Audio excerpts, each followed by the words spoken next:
Good afternoon and welcome to the episode of the Ad podcast.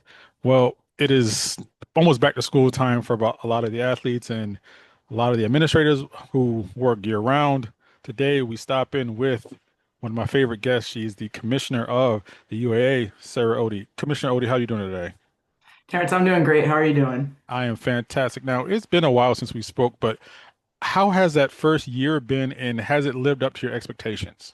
Yeah, absolutely. It's been great. It's been a really good transition for me. I've been in the UAA, I'm surrounded by incredible people, incredible student athletes, and it's really been a pleasure to support and promote them as best I can.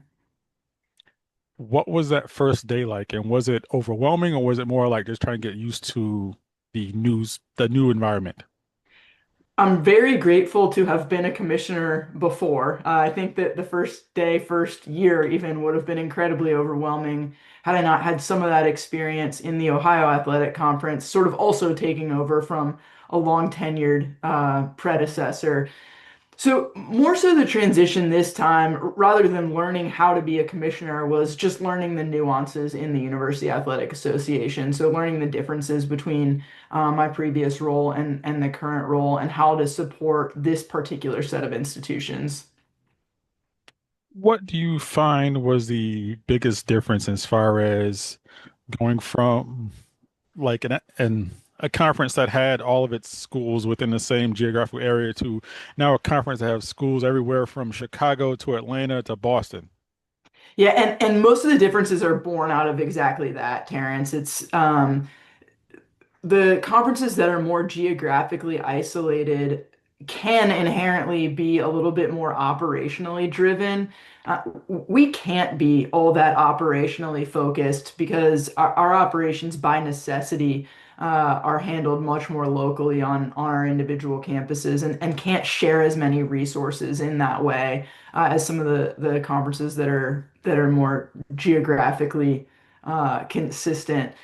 So I think that's one of the big differences. The size of my schools is also pretty different. Our schools are the UAA schools are large compared to most Division III institutions, and therefore the percent of student athletes is comparatively small.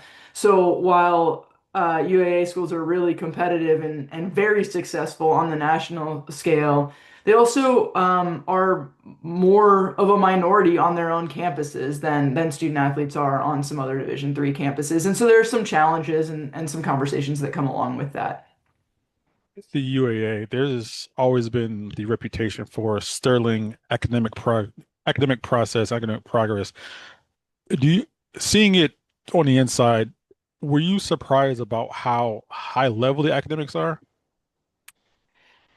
Yes, and that's even coming to it, having a pretty good understanding of these schools and having been in and around Division III for a long time. Um, when I'm living this every day and getting to meet and get to know some of these student athletes and understand the incredible academic rigor with which they're faced, and the fact that they not only are doing their academic work incredibly well and succeeding athletically, they're also doing a dozen other things on their institutional campuses. I mean, that's the cool thing about Division III as a whole, and I see it certainly even more pronounced on our UAA campuses. When the House settlement came about, what were your thoughts? Right now, I think it's still, for Division III at least, it's still kind of wait and see what the direct impact might be. Um, You know, on the one hand, I think that it's a positive in that it probably binds Division One together for a little bit longer, at least than maybe I would have previously anticipated. And I think that's a positive for the NCAA as a whole, and certainly a trickle-down positive for Division Three. But I also think it's going to inherently change the student athlete experience in Division One. And so certainly my hope is that that means that there are student athletes that would have been Division One student athletes that are looking for a different type of experience, a more student-centric student athlete experience, and hope that they can find that on our UAA and other Division III campuses. But I think we'll have to see how it goes, and who knows how long it's going to be tied up in litigation anyway. You mentioned the trickle down effect, and that was one of the thoughts that you now that Division One seems to be, as you mentioned, kind of coming together, that's going to possibly send athletes to other levels. And do you think those athletes, because in their minds, they were so focused on just being on a D1 team that they're going to have to embrace the academic part of it because you really just can't walk onto uh Emory basketball and think that, okay, I'm just going to go here and just do this and not go to class. Well, that's certainly right. I mean, you're not going to succeed for very long at any of our institutions without a heavy focus on academics. But the extent of that impact, I think, will very much depend on each individual student athlete. There are plenty of Division I student athletes out there, and really plenty of Division I sports out there where their students are focused heavily on academics and are finding that balance that's somewhat similar to a Division III balance. But yeah, for others, it may be a huge adjustment that um, academics is the number one priority, and we fit the athletic experience in around the academic experience. There are some other ways, though. I mean, our schools travel similarly to some Division I conferences, so there are some aspects of that balance that won't be that much of an adjustment for those student athletes. And in fact, they may have a better feel for it even than some students that are currently on Division III campuses. So yeah, it'll be interesting to see how it all shakes out. When you look at just as a whole, the UA and the they have these Strive Together weeks. Can you explain what that is? Yeah, absolutely. So, and I can take no credit for this, Terry. The Strive Together concept existed prior to my joining the conference. But the idea being that I, as a competitor, am only as good as my competition challenges me to be. So I can only be the very best version of myself if my opponent is the very best version of themselves.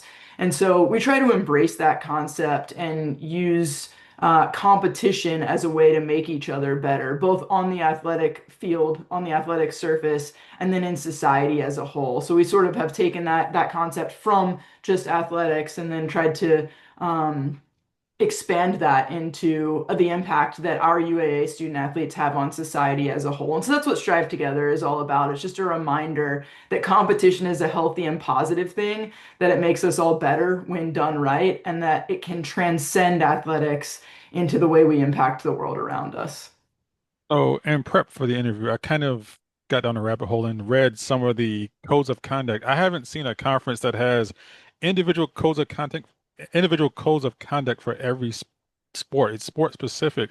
What does that say to the thoroughness that, as commissioner, that you want the conference to keep projecting and keep executing?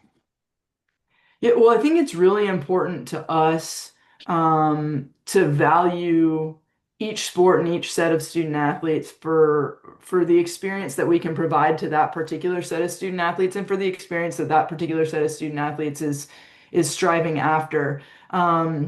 There's some similarities in the codes of conduct across sports. So that strive together concept that you just mentioned that exists in every sport. But then beyond that, there are some policies and procedures that where we give a lot of deference to coaches who understand the sport much better than administrators may and can identify some areas that are unique to that particular sport.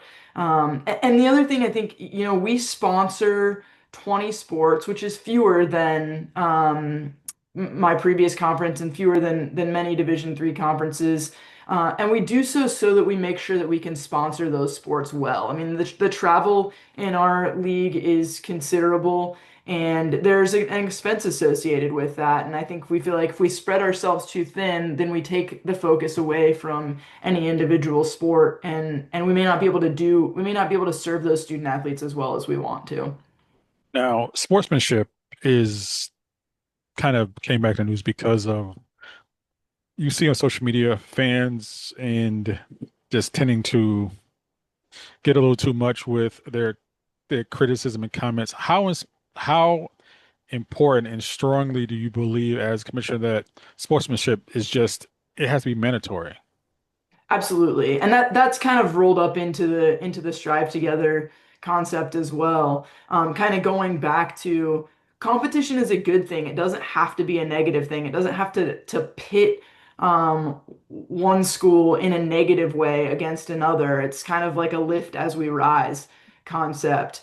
And so reinforcing that on our campuses is really important. And our athletic directors, our senior women administrators do a tremendous job of that. I've been very pleasantly surprised at the priority that our campuses place on sportsmanship and therefore the atmosphere that we have on our campuses and at our UAA games. I think it's positive compared to many places that I've been, and certainly always room for improvement and always something that we're focused on and want to make sure that we continue to reinforce. But I am really pleasantly surprised with how much of a priority that is to each of our 8 campuses.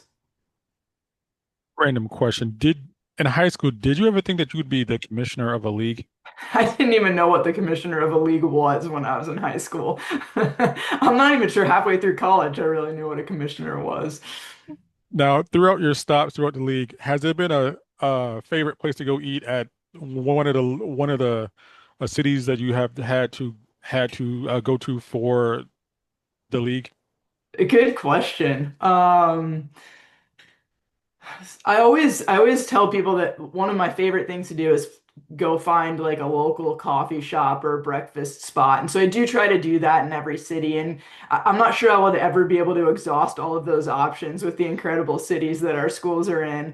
So I have to rely on the locals. And Janice Quinn, who's the SWA at NYU and has been there for, Janice, I won't even try to guess how many years you've been there off the top of my head, but for a very long time, a true New Yorker recommended the Lafayette, I think it's called, which is like a I just had a coffee and a pastry, but it was unbelievable there in New York City near NYU's campus. So I'll throw that one out there as a specific recommendation. When you are not in the office, how do you get away from the game? And are there certain sports that you kind of follow as a fan? Yeah, so historically, I've been a diehard University of Virginia fan in any and every sport. I'll follow them in anything. Um, and so I still care about my Cavaliers and follow them. But I'm actually a little bit of an endurance sport junkie. So one of my hobbies is um, attempting to be an endurance athlete myself. I've run a couple of marathons and done a couple of Ironman triathlons. And so in terms of a niche following, I'll follow any endurance running or triathlon event that gets me excited. After completing a marathon or a triathlon, what's that celebration like? Is it just I'm gonna go eat, or I just want to go lay down, or what's the Nachos and ice cream, Terry. Nachos and nachos ice and cream. ice cream? I feel it. Is it any specific type of nachos or just any that are in front of you? Anything I can get my hands on. What was your first marathon like, and what was that process of trying to prep for it? The first marathon I ran, I think was maybe a year or two after I graduated from Washington and Lee. And really, I think I was suffering from the same identity crisis that a lot of former student athletes suffer from, which is you go from having so much of your life structured and centered around training and practice that then you forget that you don't really know how to be a healthy individual and focus on fitness without the structure of practice and coaches and so I kind of did that just to give myself a little bit of structure. And I really struggled with that. I ran that, I couldn't tell you what year that was, a long time ago, 15, 16 years ago. And then I don't think I ran another one for like 10 or 12 years because it was brutal. But I've matured a little bit and understand balance a little bit better now than I did then. And you are out running. What is the best running shoe? Like one that you will endorse, and the one like, you know Mm. what? If they send me like a bucket of these, I will endorse them forever. I have historically, I tend to come back to, I think it's called the Adidas something Boston. And it's a good multi-purpose shoe for me. I can run fairly long in it, but it also works for speed work. So if I'm traveling, that's what I take with me because it can do a lot of different things. Last question for you. When you look at just not just the role of commissioner, but when you think of commissioners, well, the average fan in their mind, they think of Division I commissioners being mostly men, but you have at the D3 level a large population of commissioners who are female. What does that say to the amount of just progressive thought and the ability to have these schools and so forth be open to judging somebody on their abilities, not just their gender?